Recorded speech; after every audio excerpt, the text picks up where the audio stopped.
Zifahamu sifa za watu wenye majina yanayoanzia na herufi M. Sifa ya kwanza. Sifa ya watu hawa ni miongoni mwa nyota za Simba, hilo namba moja. Maana wanajiamini sana kila mahali. Hata kama ukimwona yupo kichorochoro, yani ukamwona mnyonge, kuna muda watu hawa huwa wanabadilika. Ana uwezo wa kuongea ama kufanya jambo ambalo mtu mwingine hawezi. Maana yake ni kwamba watu hawa hawahofii lolote. Siri ya pili ni mropokaji.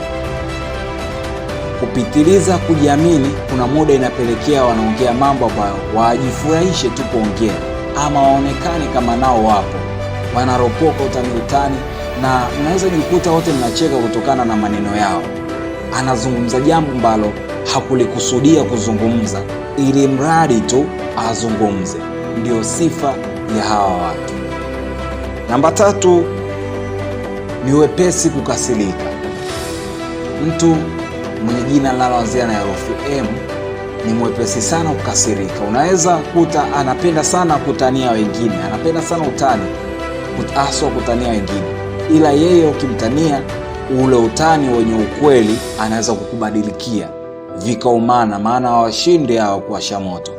Kuwa makini nao sana wakiwa na hasira.